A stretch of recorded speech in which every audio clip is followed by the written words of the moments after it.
Sir, ഈ August 15 അടുക്കുന്ന ദിവസങ്ങളിലൊക്കെ പൊതുവെ ചർച്ചയാക്കപ്പെടുന്ന ചില വിഷയങ്ങളിൽ ഒന്നാണ് ഇന്ത്യ വിഭജനം. വളരെ കോൺട്രവേഴ്സിയോടുകൂടി അല്ലെങ്കിൽ രാഷ്ട്രീയപരമായൊക്കെ ഇന്ത്യ വിഭജനത്തിന് പലതരത്തിലുള്ള നറേഷനും പലരും നൽകുന്നുണ്ട്. യഥാർത്ഥത്തിൽ ഇന്ത്യ വിഭജനത്തെ കുറിച്ച് നമുക്ക് എങ്ങനെ വിലയിരുത്താൻ സാധിക്കും? എന്തുകൊണ്ടാണ് പലപ്പോഴും ഇത്തരം ദിവസങ്ങളിൽ മാത്രം ഇന്ത്യ വിഭജനത്തെ ഇത്രയേറെ വളരെ ഒരു വിവാദ പരാമർശമായി പലരും ഉപയോഗിക്കുന്നത്? ഇന്ത്യ വിഭജനം, ഇന്ത്യ സ്വാതന്ത്ര്യം, ഇത് രണ്ടും ഒന്നിച്ച് സംഭവിച്ച കാര്യമായതുകൊണ്ട് ഇന്ത്യയുടെ സ്വാതന്ത്ര്യ സമരവുമായി ബന്ധപ്പെട്ട് നമ്മൾ ചർച്ച ചെയ്യുമ്പോഴും പരിപാടികളിൽ പങ്കെടുക്കുമ്പോഴും സ്വാഭാവികമായും ഇന്ത്യ വിഭജനം ചർച്ചാ വിധേയമാവാറുണ്ട്. തീർച്ചയായിട്ടും നമ്മൾ അറിഞ്ഞിരിക്കേണ്ട നിരവധി ചരിത്ര യാഥാർത്ഥ്യങ്ങൾ, രാഷ്ട്രത്തെ സംബന്ധിച്ചുള്ള വസ്തുതകൾ അതിന്റെ ഉള്ളിൽ അടങ്ങിയിട്ടുണ്ട്. നമുക്കൊരിക്കലും അതിനെ അവഗണിക്കാൻ പറ്റില്ല. അത് അവഗണിച്ചാൽ വീണ്ടും ഒരു ഇന്ത്യ വിഭജനം ആയിരിക്കും ഫലം. എങ്ങനെ ഇന്ത്യ വിഭജിക്കപ്പെട്ടു എന്നുള്ളത് 80 വർഷം തികയുന്ന ഈ സമയത്ത് നമ്മൾ ഓർമ്മിക്കേണ്ടതായിട്ട് ഉണ്ട്. അതായത് ഇന്ത്യ ഒരു കോളനി ആയിരുന്നു, ബ്രിട്ടന്റെ കോളനി എന്ന് നമുക്ക് എല്ലാവർക്കും അറിയാം. രണ്ടാം ലോകമഹായുദ്ധത്തിൽ ബ്രിട്ടൻ പരാജയപ്പെടുമ്പോൾ അല്ലെങ്കിൽ വിജയിക്കുമ്പോൾ ഇത് പരാജയമാണോ വിജയമാണോ എന്ന് പോലും വേർതിരിച്ചറിയാൻ കഴിയാത്ത അവസ്ഥയിലായിരുന്നു അവർ. അതായത് യുദ്ധം ജയിച്ചു, ബ്രിട്ടൻ തോറ്റു എന്നുള്ള മട്ടിലായി. തോറ്റു എന്ന് ഞാൻ പറയുന്നത് ആലങ്കാരികമായിട്ടാണ്. അതായത് സൂര്യൻ അസ്തമിക്കാത്ത ബ്രിട്ടീഷ് സാമ്രാജ്യമെന്ന് പുകഴ്പെറ്റ ബ്രിട്ടീഷ് കോളനികൾ ലോകത്തിന്റെ എല്ലാ ഭാഗത്തും ഉണ്ടായിരുന്നു. എന്നാൽ രണ്ടാം ലോകമഹായുദ്ധം അവസാനിക്കുമ്പോൾ 1945-46 കാലഘട്ടങ്ങളിൽ ബ്രിട്ടൻ സാമ്പത്തികമായും രാഷ്ട്രീയമായും തകർന്നു. ലോകമെമ്പാടുമുള്ള അവരുടെ കോളനികളിലേക്ക് ഉദ്യോഗസ്ഥന്മാരെ അയക്കാനോ പട്ടാളത്തെ അയക്കാനോ കഴിയാതെ വന്നു. അവിടെയുള്ള ഉദ്യോഗസ്ഥന്മാർക്ക് ശമ്പളം കൊടുക്കാൻ പണമില്ലാതെ വന്നു. അങ്ങനെ ദാരിദ്ര്യത്തിൽ അകപ്പെട്ടു പോയ തകർന്നു വീണ ബ്രിട്ടൻ ആദ്യം ഗത്യന്തരമില്ലാതെ 20 രാജ്യങ്ങൾക്ക് സ്വാതന്ത്ര്യം കൊടുത്തു. അങ്ങനെ 20 രാജ്യങ്ങൾക്ക് സ്വാതന്ത്ര്യം കൊടുത്ത സമയത്താണ് ഇന്ത്യക്കും സ്വാതന്ത്ര്യം കിട്ടിയത്. ഇതൊരു ചരിത്ര വസ്തുത ആണ് എങ്കിൽ പോലും നമ്മളതിനെ പൊരുതി നേടിയ സ്വാതന്ത്ര്യം എന്നാണ് പറയുന്നത്. പൊരുതി നേടിയ സ്വാതന്ത്ര്യമായിരുന്നുവെങ്കിൽ ഇന്ത്യയോടൊപ്പം മറ്റ് 19 രാജ്യങ്ങൾക്കും കൂടി സ്വാതന്ത്ര്യം കിട്ടിയാൽ ആ പല പ്രദേശങ്ങളിലും സ്വാതന്ത്ര്യ സമരം ഇന്ത്യയെ പോലെ ശക്തമായിരുന്നില്ല, സ്വാതന്ത്ര്യ സമരം പോലും ഉണ്ടായിരുന്നില്ല. ഗതികേട് കൊണ്ട് ഇട്ടിട്ടും ഉപേക്ഷിച്ചു പോയതാണ്, കോളനികളെ ഉപേക്ഷിച്ചു പോയതാണ്. ഭാരതത്തെ സംബന്ധിച്ചിടത്തോളം ഈ സമയത്തിന് മുമ്പ് 1940 ഓൾ ഇന്ത്യ മുസ്ലിം ലീഗ് എന്ന് പറയുന്ന ഒരു സംഘടന പാകിസ്ഥാൻ ആവശ്യപ്പെട്ട് തുടങ്ങിയിരുന്നു.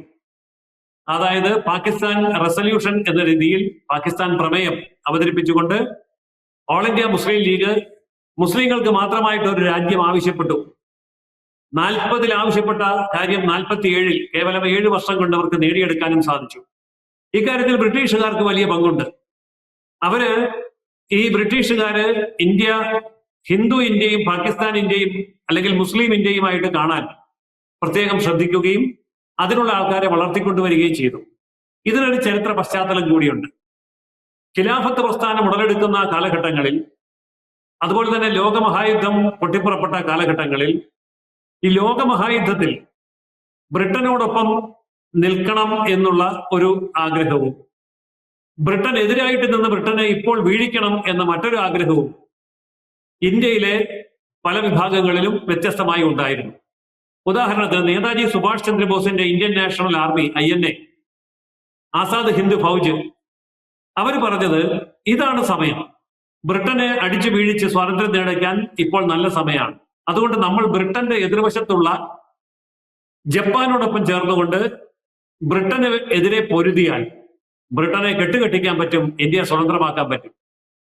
അങ്ങനെ വിശ്വസിച്ചിരുന്ന നേതാജി സുഭാഷ് ചന്ദ്രബോസ് അദ്ദേഹം ജപ്പാനോടൊപ്പം ചേർന്നുകൊണ്ട് തന്റെ സൈന്യത്തെ നയിക്കുകയും ഇന്ത്യക്ക് സ്വാതന്ത്ര്യം കിട്ടുന്നതിന് വർഷങ്ങൾക്ക് മുമ്പ് തന്നെ ആൻഡമാൻ നിക്കോബാർ ദ്വീപുകളിൽ ഇന്ത്യയുടെ പതാക ഉയർത്തുകയും ചെയ്തു.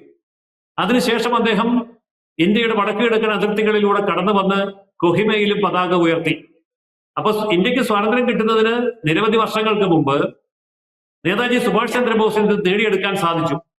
പക്ഷേ നേതാജി സുഭാഷ് ചന്ദ്രബോസ് അതേപടി ഇന്ത്യയിലേക്ക് കടന്നു വന്നാൽ കോൺഗ്രസിന്റെ തലതൊട്ടപ്പന്മാരായിട്ടുള്ള നെഹ്റുവിനും കൂട്ടുകാർക്കും അധികാരം കിട്ടില്ല. പ്രധാനമന്ത്രിയായി വരുന്നത് നേതാജി ആയിരിക്കുമെന്ന് അറിഞ്ഞുകൊണ്ട് അവര് നേതാജിക്കോ അല്ലെങ്കിൽ ഇന്ത്യൻ നാഷണൽ ആർമിക്കോ പിന്തുണ കൊടുക്കാൻ തയ്യാറായില്ല. മറിച്ച് ബ്രിട്ടീഷുകാരോട് ഒപ്പം നിൽക്കാനും തയ്യാറായില്ല. ആ സമയത്ത് ബ്രിട്ടനെ പുറത്താക്കണം എന്ന് പറഞ്ഞുകൊണ്ട് ക്വിറ്റ് ഇന്ത്യ സമരം ആരംഭിക്കുകയാണ് ചെയ്തത്. അതായത് ജപ്പാന്റെയും പിന്തുണയില്ല, ബ്രിട്ടന്റെയും പിന്തുണയില്ല എന്നൊരവസ്ഥ വന്നപ്പോൾ ഐക്യഭാരതം എന്നുള്ള സങ്കല്പത്തെ വലിച്ചു കീറാൻ ബ്രിട്ടീഷുകാർക്ക് വളരെ എളുപ്പമായി. തടവിൽ കിടന്ന കോൺഗ്രസുകാരെ പുറത്തു വന്നപ്പോൾ അവർ കാണുന്നത് വിഭജിക്കാൻ തയ്യാറായി നിൽക്കുന്ന ഒരു ഭാരതത്തെയാണ്. മുസ്ലിം ഭൂരിപക്ഷ പ്രദേശങ്ങൾ ചേർത്തുകൊണ്ട് പാകിസ്ഥാനും ബാക്കിയുള്ള പ്രദേശങ്ങൾ ഇന്ത്യയും എന്നുള്ള നിലയിൽ ഒരു പുതിയ വിഭജനത്തിന്റെ വക്കിലായിരുന്നു അന്ന്. യഥാർത്ഥത്തിൽ കോൺഗ്രസ് പാർട്ടിയുടെ നയമില്ലായ്മയും കോൺഗ്രസ് പാർട്ടിയുടെ നിലപാടില്ലായ്മയുമാണ് ഇന്ത്യക്ക് ഇങ്ങനെ ഒരു വിഭജനത്തെ ഏറ്റുവാങ്ങേണ്ടി വന്നത്. ലോകമഹായുദ്ധത്തിൽ ബ്രിട്ടീഷുകാരോടൊപ്പമോ ജപ്പാനോടൊപ്പമോ നിലയുറപ്പിക്കാൻ നമുക്ക് സാധിച്ചിരുന്നുവെങ്കിൽ തീർച്ചയായിട്ടും നമുക്ക് വിഭജനം കൂടാത്ത ഒരു ഇന്ത്യയെ ലഭിക്കുമായിരുന്നു. എന്നാൽ നേതാജി സുഭാഷ് ചന്ദ്രബോസ് അധികാരത്തിൽ വരുമോ എന്ന ഭയം കൊണ്ട് ജപ്പാനെ പിന്തുണയ്ക്കാൻ കോൺഗ്രസ് നേതാക്കൾ ഭയപ്പെട്ടു. മറുവശത്ത് യുദ്ധത്തിന്റെ സമയത്ത് ക്വിറ്റ് ഇന്ത്യ പ്രക്ഷോഭം ഉയർത്തിക്കൊണ്ട് ബ്രിട്ടന് എതിരെ നിന്ന നമ്മൾ, അതേസമയം all India Muslim league Britain അനുകൂലമായി നിൽക്കുകയും അവർക്ക് വേണ്ടി 20 ലക്ഷം പേരെ മുസ്ലിങ്ങളെ ബ്രിട്ടീഷ് പട്ടാളത്തിൽ ചേർത്ത് കൊടുക്കുകയും ചെയ്തു. അപ്പോൾ വിഭജനത്തിന് അനുകൂലമായ ഒരു മാനസിക അന്തരീക്ഷം ബ്രിട്ടീഷ് ഗവൺമെന്റിന് കൊടുത്തത് മുസ്ലിം ലീഗിന്റെ ഈ ഒരു നയവും കോൺഗ്രസിന്റെ നയമില്ലായ്മയുമാണ് എന്ന് കാണാം. 80ാമത്തെ സ്വാതന്ത്ര്യ ദിനത്തിലേക്ക് കടക്കുന്ന സമയത്ത് ഇത്തരം ചരിത്ര യാഥാർത്ഥ്യങ്ങൾ നമ്മൾ മനസ്സിലാക്കിയില്ല എങ്കിൽ ചരിത്രത്തിൽ നിന്നും പാഠം പഠിക്കാതെ വീണ്ടും ചരിത്രം ആവർത്തിക്കാനുള്ള സാധ്യതയുണ്ട്. ഇന്ന് നമുക്കറിയാം, വിഭജനത്തിന്റെ ആശയങ്ങൾ മനസ്സിൽ പേറുന്ന തീവ്രവാദ ശക്തികളോട് സഖ്യം ചെയ്തുകൊണ്ട് ഇന്നത്തെ കോൺഗ്രസ് പാർട്ടിയും പ്രതിപക്ഷവും ഇന്ത്യയിലെ അടുത്ത വിഭജനത്തിന് വേണ്ടി കോപ്പുകൂട്ടുന്ന ഈ സമയത്ത് അവിഭക്ത ഭാരതത്തിന്റെ, അഖണ്ഡ ഭാരതത്തിന്റെ സ്മൃതികൾ ഉയർത്തുന്ന ഈ വിഭജനത്തിന്റെ ഭീതി നിറഞ്ഞ ദിനം നമ്മൾ എല്ലാവരെയും ചിന്തിപ്പിക്കേണ്ടതാണ്. അതുകൊണ്ടാണ് നമ്മൾ ഈ വിഷയം ഇപ്പോൾ ചർച്ചയ്ക്കെടുത്തത്.